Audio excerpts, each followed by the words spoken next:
Hi students, நம்ம பார்க்க போகிறது 10th மேத்ஸ் எக்ஸாம்பிள் 8.16. பின்வரும் அட்டவணையில் ஒரு பள்ளியின் 10ஆம் வகுப்பு மாணவர்களின் உயரம் மற்றும் எடைகளின் சராசரி மற்றும் விளக்க வர்க்க சராசரி ஆகிய மதிப்புகள் கொடுக்கப்பட்டுள்ளன. இவற்றில் எது அதிக நிலைப்புத்தன்மை உடையது? சராசரி, விளக்க வர்க்க சராசரி, உயரம், எடை கொடுத்துருக்காங்க. The following tables gives the values of the mean and variance of heights and weights of 10th students of a school. Which is more varying than other? இப்போ இது என்ன கொஷின்னா, ஹைட்டு வெயிட் கொடுத்துருக்காங்க, அதோடைய சராசரி, விளக்க வர்க்க சராசரி கொடுத்துருக்காங்க. இதில் எது அதிக நிலைப்புத்தன்மை உடையதுன்னு சொல்லி கேட்குறாங்க. சரியா? ஸோ ஃபஸ்ட்டு ரெண்டுக்குமே கோஎஃபிஷியன்ட் ஆஃப் வேரியேஷன் கண்டுபிடிச்சிக்குவோம். ஃபஸ்ட் நம்ம என்ன பண்ண போகிறோம்னா, ஃபஸ்ட்டாக கொடுத்துருக்க இதோட எடுத்துக்கிறோம். இது 155, சராசரி 155, உயரம் இருக்குல்லையா, அதை எடுத்துக்கிறோம். சராசரி அதில் எவ்வளோ? எக்ஸ் பார் 155, வேரியன்ஸ் வந்து 72.25 இல்லையா? ஸோ சராசரி வந்து 155, வேரியன்ஸ் வந்து 72.25. ஸோ வேரியன்ஸ் வந்து 72.25னா அதோடைய ஸ்டாண்டர்ட் டிவியேஷன் என்ன பண்ணணும்? ஸ்கொயர் ரூட் எடுக்கணும். ஸோ 72.25க்கு ஸ்கொயர் ரூட் எடுத்தால் 8.5, அதான் சிக்மா 1 ஸ்கொயருக்கு ரூட் எடுத்தால் சிக்மா 1. இங்கே ரெண்டு டேட்டாவை கம்பேர் பண்ண வேண்டி இருக்கிறதுனால ஃபஸ்ட்டு டேட்டா ஃபுல்லாக சிக்மா 1 எக்ஸ் பார் 1 சிவி 1 அப்படி வச்சுக்கிறோம். செகண்ட் டேட்டா ஃபுல்லாக CV 2 sigma 2 x bar x 2 bar அந்த மாதிரி வச்சுக்கிறோம். சரியா?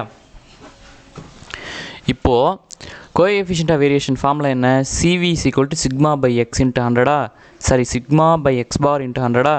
So CV 1 is equal to sigma 1 by x 1 bar into 100. So CV1, அதாவது coefficient of variation 1 equal to sigma 1 அப்படின்னா 8.5 டிவைடட் பை எக்ஸ் 1 பார் அப்படிங்கிறது 155 இன்ட்டு 100. சரியா? ஸோ இதை சிம்ப்ளை பண்ணணும். சிம்ப்ளை பண்ணால் அதாவது 8.5 இன்ட்டு 100 என்ன வரும்? 850. 850 டிவைடட் பை 155 கேன்சல் பண்ணால் 5.48% வரும். இது என்னது? ஹைட்டுக்கு கண்டுபிடிச்சோம். இந்த ஹைட்டு கண்டுபிடிச்சோம் இல்லையா, அது இது அப்படியே இருக்கட்டும். இதே மாதிரி என்ன பண்ணுறோம் அப்படின்னா, வெயிட்டுக்கு கால்குலேட் பண்ணுறோம். வெயிட்டோடைய மீன் என்ன? x2 பார் அப்படிங்கிறது 46.50 கிலோகிராம்.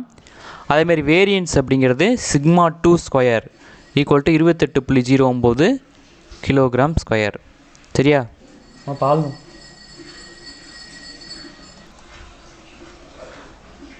ஸ்டாண்டர்ட் டிவியேஷன்ஸு இதுக்கு ரூட் எடுத்தால் என்ன வரும்? சிக்மா 2 வரும். ஸோ 28.09 ரூட் எடுத்தால் 5.3 வரும். ஸோ அப்போ கோஎஃபிஷியன்ட் ஆஃப் வேரியேஷன் அப்படிங்கிறது என்ன அப்படின்னா, sigma 2 divided by x2 bar into 100. So sigma 2 அப்படிங்கிறது நம்மளுக்கு என்ன தெரியும்? 5.3 தெரியும். 5.3ங்கிறது என்னது? இதுக்கு ரூட் எடுத்தால் அந்த கிடைச்ச ஆன்சரு. டிவைடட் பை x2 பார் அப்படிங்கிறது என்னது? 46.50 இன்ட்டு 100. ஸோ இது ரெண்டத்தையும் மல்டிப்ளை பண்ணால் என்ன வரும்? 5.3ஐயும் 100ஐயும் மல்டிப்ளை பண்ணால் 530 வரும். 530 டிவைடட் பை 46.50 டிவைட் பண்ணால் 11.40 கிடைக்கும். இது என்னது? வெயிட்ஸுக்கு. ஸோ இப்போது ஹைட்டுக்கு கண்டுபிடிச்ச மாறுபாட்டுகள் அளவு 5.48, வெயிட்டுக்கு கண்டுபிடிச்ச மாறுபாட்டுகள் அளவு 11.40. இது ரெண்டில் எது கம்மியாக இருக்கோ அதுதான் அதிக நிலைப்புத்தன்மை உடையது. ஸோ CV1 தான் கம்மியாக இருக்குது, அதாவது ஹைட்டு கண்டுபிடிச்சோம் இல்லையா, அதுதான் கம்மியாக இருக்குது ரெண்டையும் கம்பேர் பண்ணும்போது. ஸோ 5.48 இருக்குது, இது 11.40 இருக்குது. அப்போ இதுதான் அதிக நிலைப்புத்தன்மை உடையது. Height is more consistent.